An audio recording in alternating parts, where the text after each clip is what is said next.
Yes, fancy ma yenche TF4 near Mama Kwaba Fambra some passports so and now is the 9th of the Champions League. And none of pay an answer you may. Hey, and now pay. Hey, Jack. A boy, is Manchester. Is this only red? As a mobile, you mutimini yes, fancy. They not pay my commodity and the emphasis for the UEFA Champions League. There are games Bebaso Nyamea Dume. Now, most of the time, the lyrics of the Champions League will always make sure say you be appreciate the quality of the competition. Inti Ocheke Shobeka say they are the best teams, the main event, the master, the best, the great teams, the champions. A big meeting, a great sporting event, the main event, the master, the best, the great teams, the champions. Fancy. Say Yabeka say a great sporting event, meaning say Nyamea Aduma and then I was say Yetimisha games via a bit a full remembrance of whatever the Champions League represent, especially when it comes to quality. Yeah. Now we'll start from the Madrid derby in this particular discussion. Fancy. A coin bears on Atletico Madrid, a grew a so a worthy competitor for Real Madrid or became a worthy rival of Real Madrid. Fancy, what check in terms of La Liga history, any coin Atletico Madrid, a so a buy and pension or Mababe Druna. Or Matimia Bomo a put yourself on the scale when it comes to competing Real Madrid in the Spanish La Liga. They've become worthy champions or worthy competitors or rivals against Real Madrid in a long period of time. Now, what check in terms of a year history, how this particular thing came about. On say in Chebiana, Real Madrid complaints about refereeing decisions. Say Mkoye and Famomu in the La Liga, and I was a referee in improve your more performances. Ano Mukobusa Diego Simoni about it say na Carlo Ancelotti ACT account. Ano Katro mo say Real Madrid are benefited from over 1,000 decisions from referees. Obian kan hwe at Santiago Bernabeu. That means omuya ni omabi wo hono ma ana decisions no mu taking to de bia ekoye de Real Madrid omo mo kan hwe be dane a na afi omo be kasa bebrebe. Now Carlo Ancelotti made a specific statement bi wo hono ma Fancy Di Maria me pese etie ni ye. O say Atletico Madrid be bi omo gina sese ni nkomo na omo di no. There are some tongues that still hurt. So kasa there are some tongues that still hurt, meaning say Adia see in Champions League final in 2016-2017. Any idea says see in 2014 no MSA e wo Atletico Madrid said Dr. Panier no. Na e wo omuniti na se bi omu bi omano a na insembia na omo eka. But Fancy, this dates back to 2011 November. 2011 November, Real Madrid for at the banner be called a stadium. Now, banner no mo de call stadium, the Fancy Di Maria na omatro so proper rival wanted for a worthy derby. Proper rival wanted for a worthy derby. Okay. Now, only the Real Madrid supporters this banner call stadium in 2011. Now, Atletico Madrid near Omabo for 15 solid years. No Wontumi Real Madrid. Serious. Team Omo the same city. Omuji 2 years say omumienu ne kwa omafaso ne kwa faso to Atletico Madrid no. Entokwane nyoma na yede tete omumienu ntem no. Fancy omuntimi hye Real Madrid. That means omo ye rivals asabi omo ye proper. By that be na no boni na su ni mfaso. Because the competitive nature of Real Madrid when it comes to the La Liga, any domestic trophies na Atletico Madrid entimi embe ho. Ana basika senso na Atletico Madrid entimi embe ho. Na ye den ama over the last few years since 2011 nyoma timi adane. Ama Atletico Madrid say omutimi de omo say omo boso say when it comes to the La Liga now ombetimi Real Madrid apre. Yes. But they will need to translate it when it comes to the Champions League and become a worthy competitor or rival for Real Madrid in the Champions League. Eshase free 2013. Abra omo kopo the Copa del Rey final. Omo boy no. Okay, so it was Bananini. Shadrach na akwaye juma no. Yes. It was 2011. Almost is a proper rival wanted for a worthy derby. That means muni na okromo ase mo so mo ye rivals. But dey bia no eduru mre hu hia na ebom ne ehye mo. Ye bom hye mo saa ase de mo nya de bi sei. It is 2011 match we na nkasa no tibu koto akwaje red card. Atletico Madrid na share first goal in this particular game. game no ended by 4-1 in favor of Real Madrid.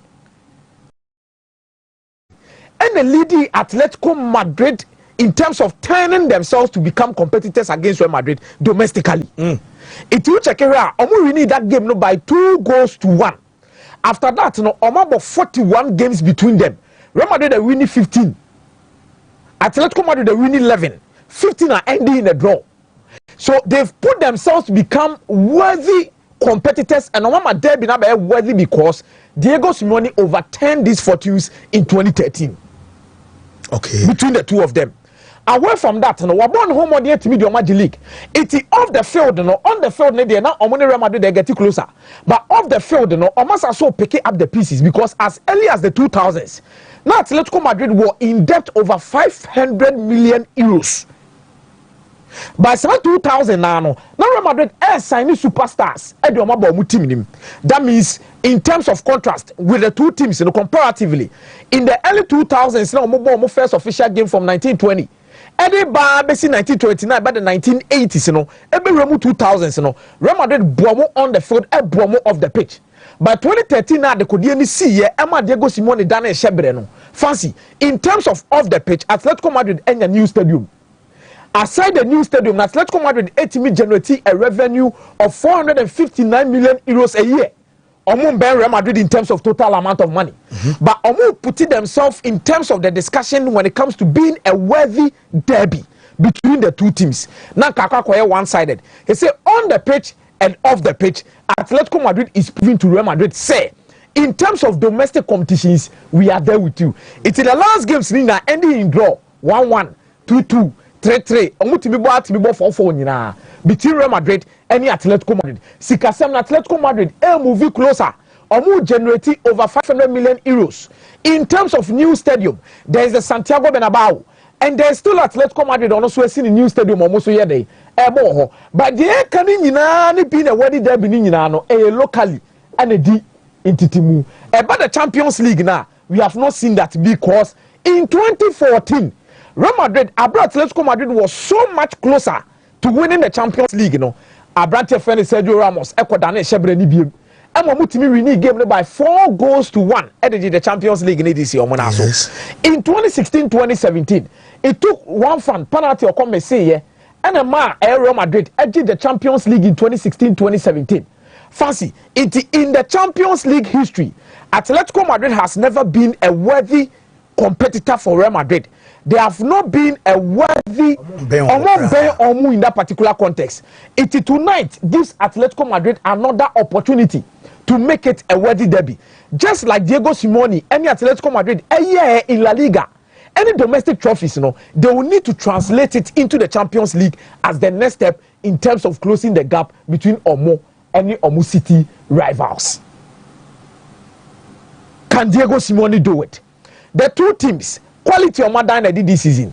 Players fancy history has it that Atletico Madrid finds it difficult to beat Real Madrid in the Champions League.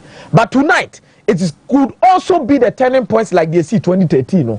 Emma Diego Simeone near Atletico Madrid and Dane Shebreno. I'll check both teams in terms of the results of Wontumi. Fancy Shadrach for possible lineups need to screen this on Shadi. Any baby a key battles because Real Madrid suffer from certain injury situations. Any players be on this particular encounter. Yeah. Tonight, I believe we're going to have a worthy derby between these two teams. Fela Mendy, Raul Asensio, Antonio Rudiger, Lucas Vazquez, Rodrigo, Tchouaméni, Valverde, Brahim Diaz, Vinicius Junior, any Kylian Mbappe lot in this particular encounter. Jude Bellingham missed the first leg due to accumulated cash and set how would Real Madrid fare against Atletico Madrid without Jude Bellingham? And a bit me I said you confirm yes Valverde be boni two. Valverde be boni two. No. Kamavinga. Then Rodrigo will join the attack. Yeah. Up front. But what check Atletico Madrid so almost possible 11 in this particular encounter. Jean Oblak, Galan, Jimenez, Lenormand, Molina, Lorente, Rodrigo Di Paul, Barrios, Lino, Julian Alvarez, and Antoine Griezmann.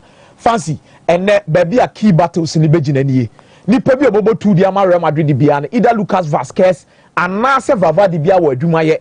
because Atletico Madrid we players be to sell Linomo so omo ti atuansi so say omo be press no me create from that particular lateral so no e push up front e create enough chances for ayom attackers in the shape of Julian Alvarez and Antoine Griezmann na ubenya dwuma ye pa. Atletico Madrid are very disciplined when it comes to their 4-4-2. Omunye teams no more 4-4-2 na no switch 4-3-3. And also must switch the 4-2-2-2 with two attacking midfielders. They will stick on the bar line or must stick it with their width. And they will try and isolate you in 1v1 situations. So the ball may utilize their chances to put in a lot of crosses into the penalty boxes. Omu old-fashioned 4-4-2 team. Fullbacks ni be overlap. Omune wingers ni be on the line. War pass ni be su ebeko na cutbacks ni so adu. It is a Real Madrid are careful at their fullbacks positions. Meno Dienti and Mendy ain't any problem. Kakane say Mendy when he's defending is good, but when he's attacking he has a little bit of a problem. On time creative enough when you carry from attacking positions as a fullback, but in terms of defending he is good. But Real Madrid constate Vasquez and then Numreya or more asem one the pop. This be a Vavadi a drop it back. No about the ball more.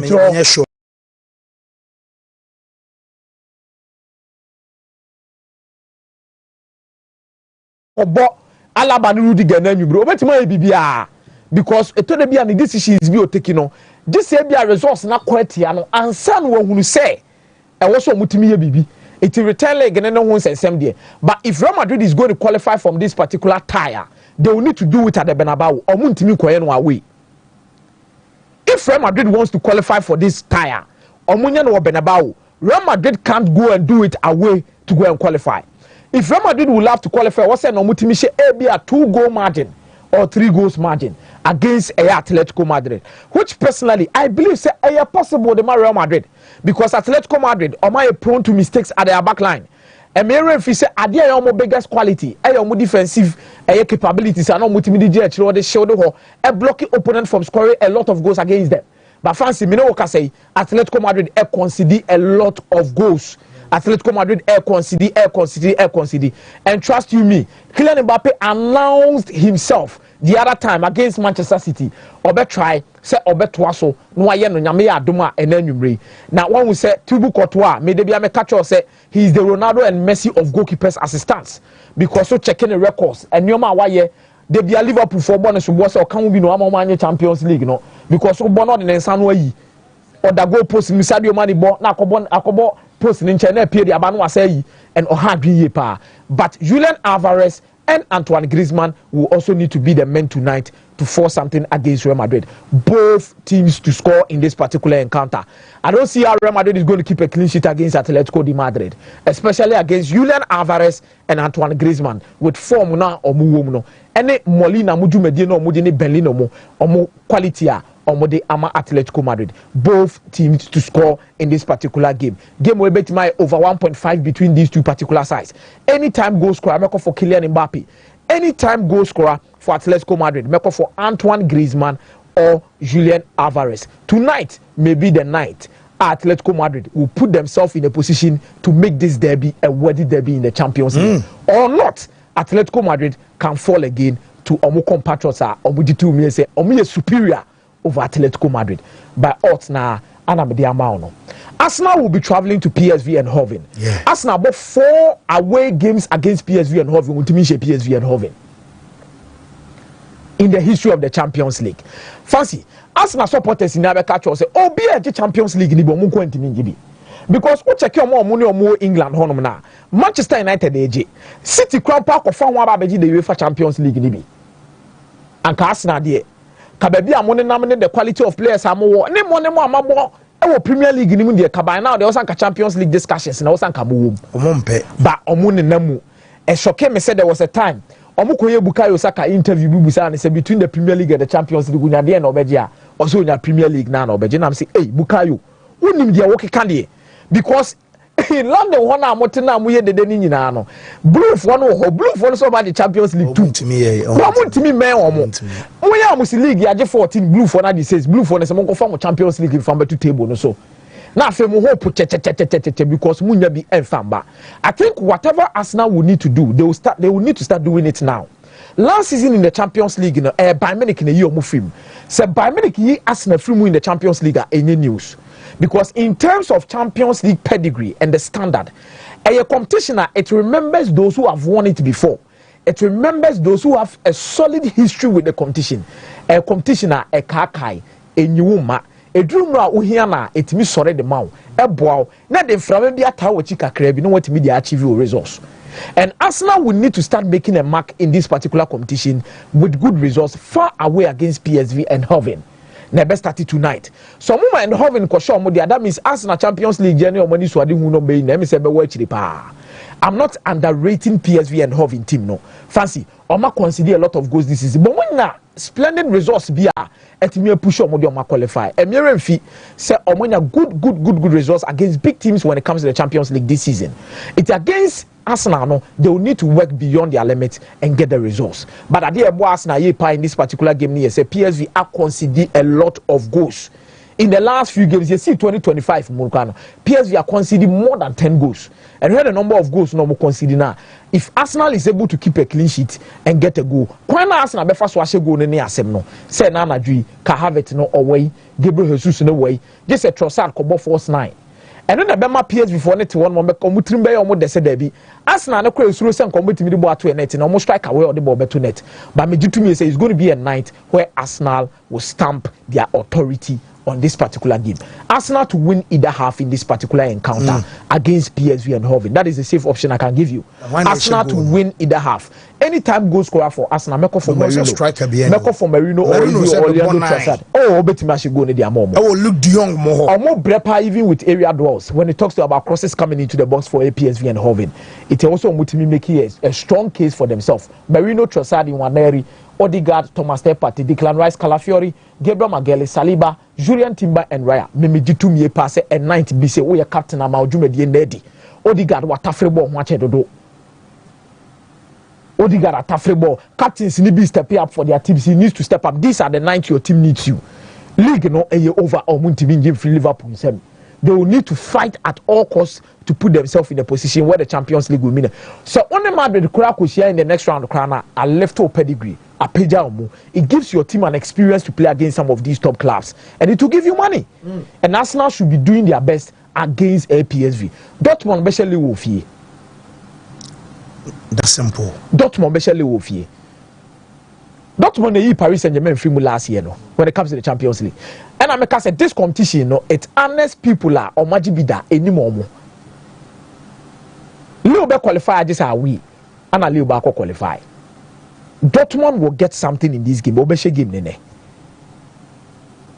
Dortmund to win it half, and Dortmund straight to the court.